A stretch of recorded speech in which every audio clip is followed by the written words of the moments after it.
After a week off, it's finally time for the Lubbock teams to get back into business in Week 5.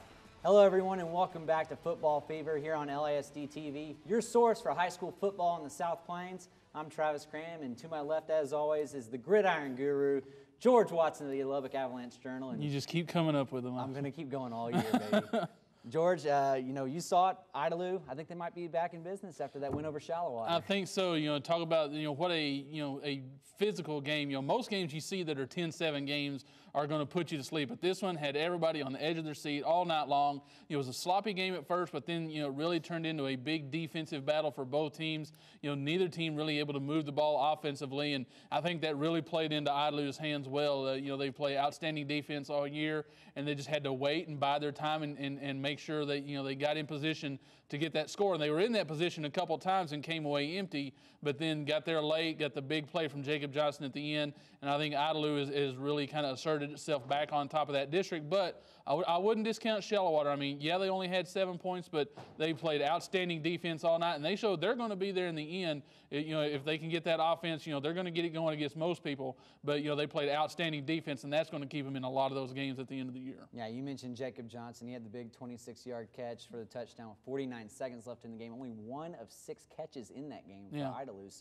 So that they're finally starting to get something going. Next one going on in that same district, Post and Roosevelt. I saw this one last year, and it was filled with mosquitoes in the air. So I had to hide in the biggest corner of the press box that I could possibly find. But same result as last year. Post finds a way to pull out with a win. This time a little bit bigger than last year, though. Yeah, this score surprised me a little bit. I thought this would be a closer game than it was, but credit Post, what it did to offensively being able to run the football, and then defensively not only holding Roosevelt down and keeping contained on that passing game, but like he says, scoring a couple touchdowns, late in the game, especially to kind of put this game away. The score surprised me. The result didn't surprise me. I said Post had as good a chance as anybody to win this game. I think that makes a really interesting opening salvo for both those teams going into district play, because both of them got some key games, some big games coming up this next week. Yeah, and you mentioned that defense scored 2 of the last 3 touchdowns in the game by interception and a fumble in that third quarter. So obviously they've got that to back up the offense a little bit now. Cooper, someone looking for some offense as well. They took on Brownfield this past week, and of course, Coach Wyndham, I think, has had just about every bit of adversity thrown at him these last 2 years. Nice to kind of see the Pirates get a win here. Yeah, you look at what Cooper's been able to do, and how many JV kids are they playing with right now, because they've had so many injuries on the varsity level. No Tay Richardson again, no DJ Ware this week, their outstanding running back. But we went in and thought this would be a good matchup for them against a Brownfield team that is struggling, and it kind of played out to fruition. Cooper got the offense going. John Keene at quarterback was solid and led them to the win, and they played outstanding defense again. So going into the break, I think this is a good deal for Cooper. They can get healed up as much as they can. They're still going to have some guys out with injury, but they can get healed up and get to be in as close to healthy as they possibly can to go into district next week. Yeah, you mentioned Cooper gets their first win of the season. Of course, holds Brownfield at 94 yards of offense in that game. Next one going up to Class 4-4A.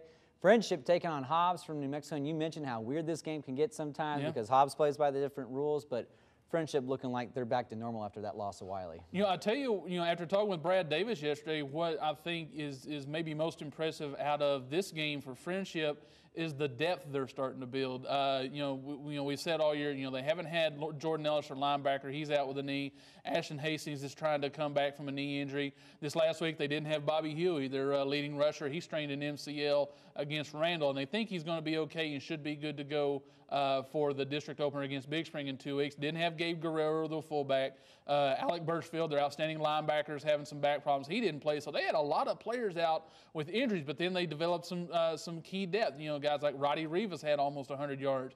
Xavier Vasquez had some catches and had some good yards as well. So, Brandon Hanslick continues to improve, doesn't have an interception on the year. So I think that's going to be the thing that's going to help Friendship is they're building depth right now, but the way that district is shaping up with teams like Big Spring and Hereford and Abilene Cooper and the yards and the points they're putting up, Friendship's going to have to hang their hat on defense, and right now that's their strength, only allowing about 220 yards a game defensively.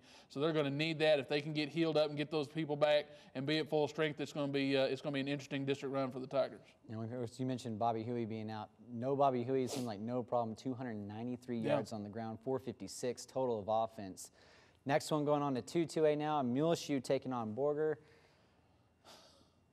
20 in a row now for the Mules, is that right? I believe. Well, I mean, you could go maybe. Well, I guess you can't go back to last year. Right. They'd in their last, or 2 years ago. They haven't lost since the 2007 playoffs. 20 in a row. It's kind of the anti-Detroit Lions over here. They've won 20 in a row, and I think this may be their best game of the non-district schedule for 2 reasons. I'll tell you why. One, Jared Skipworth had an outstanding football game, 19 of 29, over 400 yards passing, 6 touchdowns. He really got in a groove, and they did it against maybe, what might be their most quality opponent on the non-district schedule, and an improving Borger team, a Borger team which has picked up some big wins this year against some teams they shouldn't have, if you take Borger's history and record from last year. So, Muleshoe putting up the yards they did, putting up the points they did, was kind of a statement, I think, going into the non-district schedule, or going into the district slate. They'll have the bye this week as well. So I think this was maybe the best all-around complete game for Muleshoe, at least offensively this year. Yeah, I think rushing seems to be a little bit of a pattern, maybe with the exception of Muleshoe through most of these games in defense. Hale Center, huge over Sudan last weekend, outgained them 330 yards to 44.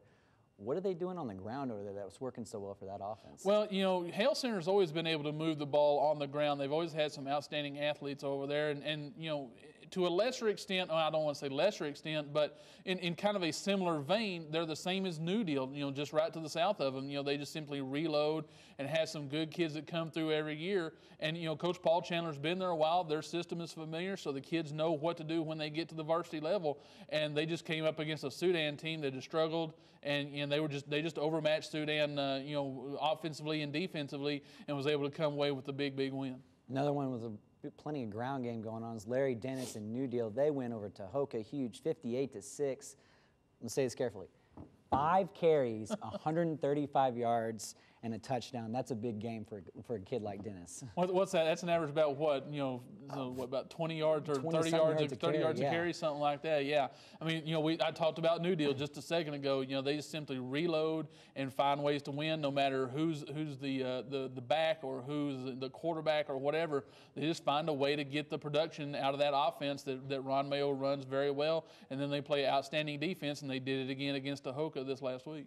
All right, 2 other scores to remember in this one. Littlefield 41-0 over Slayton. They get a shutout there. Big game for Barrio in that one. And then Lubbock Christian 40-22 over Calvary. We're going to find out a little bit more about Hunter Haley here in a second. When we come back on The Fever, George will introduce you to our AJ Player of the Week. Don't go anywhere.